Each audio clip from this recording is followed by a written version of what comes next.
மனிதர்களிலும் ஜின்களிலும் உள்ள விரட்டப்பட்ட ஷைத்தானின் தீங்கை விட்டும் எங்கள் இறைவனே உம்மிடமே நாங்கள் பாதுகாவல் தேடுகின்றோம்.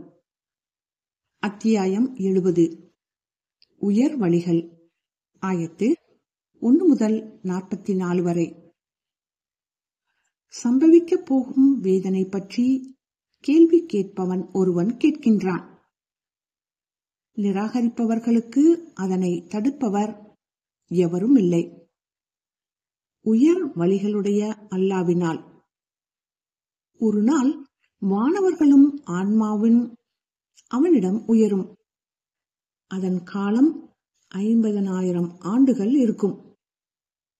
எனவே நீர் அழகிய பொறுமையுடன் பொறுப்பீராக. நிச்சயமாக அவர்கள் அதை வெகு தூரமாக காண்கிறார்கள். ஆனால் நாமோ அதனை வெகு சமீபமாக காண்கின்றோம். வானம் உருக்கப்பட்ட செம்பை போல் ஆகிவிடும் நாளில் இன்னும் மலைகள் பஞ்சை போல் ஆகிவிடும். ஒரு நண்பன் மற்றொரு நண்பனை பற்றி விசாரிக்க மாட்டான். அவர்கள் நேருக்கு நேர் காண்பார்கள். அந்நாளில் வேதனைக்கு ஈடாக குற்றவாளி ஈடு கொடுக்க பிரியப்படுவான். தன் மக்களையும் தன் மனைவியையும் தன் சகோதரனையும் அவனை அரவணைத்துக் கொண்டிருந்த அவனுடைய சுற்றத்தாரையும் இன்னும் பூமியில் உள்ள அனைவரையும் தன்னை காப்பாற்றிக் கொள்ள. அவ்வாறு இல்லை. ஏனெனில் நிச்சயமாக அது கொழுந்து விட்டெறியும் நரக நெருப்பாகும். அது தோள்களை உரித்துவிடும். புறக்கணித்து புறங்காட்டி சென்றோரை அது அழைக்கும். அன்றியும் பொருளை சேகரித்து பிறகு காத்துக்கொண்டானே. நிச்சயமாக மனிதன் அவசரக்காரனாகவே படைக்கப்பட்டிருக்கின்றான். அவனை ஒரு கெடுகி தொட்டுவிட்டால் பதறுகிறான். ஆனால் அவனை ஒரு நன்மை தொடுமானால் தடுத்துக் கொள்கின்றான். நன்மை செய்வோரை தவிர. தம் நன்மையான காரியங்களின் மீது நிலைத்திருக்கின்றார்களே அவர்கள். அவர்களது பொருட்களில் நிர்ணயிக்கப்பட்ட பங்கு உண்டு. யாசிப்போருக்கும் வறியோருக்கும். அன்றியும் தீர்ப்பு நாள் உண்டு என்பதை உறுதி கொள்பவர்கள். இன்னும் தம்முடைய இறைவனின் வேதனைக்கு அஞ்சியவாறு இருப்பார்களே அவர்கள். நிச்சயமாக அவர்களுடைய இறைவனின் வேதனை அச்சப்படாது இருக்கக்கூடியது அல்ல.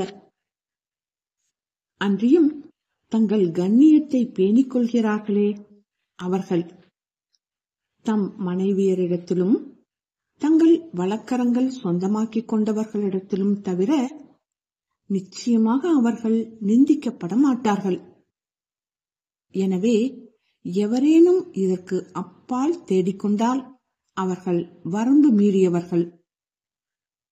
இன்னும் எவர்கள் தம் அமானிதங்களையும் தம் வாக்குறுதிகளையும் பேணிக் கொள்கிறார்களோ அவர்கள். இன்னும் எவர்கள் தங்கள் சாட்சியங்களில் உறுதியுடன் இருக்கின்றார்களோ அவர்கள். எவர்கள் தங்கள் நன்மைகளை கொண்டு பேணிக் கொள்கின்றார்களோ அவர்கள். இத்தகையோர் தாம் ஸ்வர்க்கங்களில் கண்ணியப்படுத்தப்பட்டவர்களாக இருப்பார்கள்.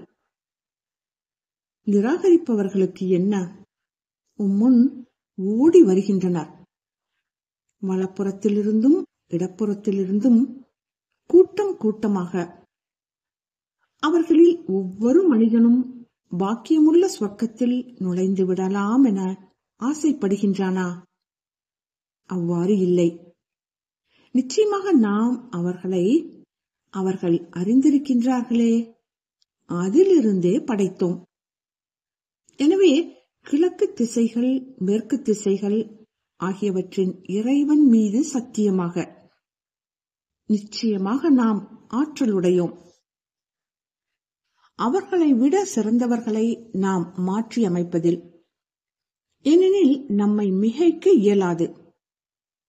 ஆகவே அவர்களுக்கு வாக்களிக்கப்பட்ட அந்த நாளை அவர்கள் சந்திக்கும் வரையில் அவர்களை விளையாடிக் கொண்டிருக்கவும் மூழ்கி கிடக்கவும் அவர்களை நீர் விட்டு விடுவீராக.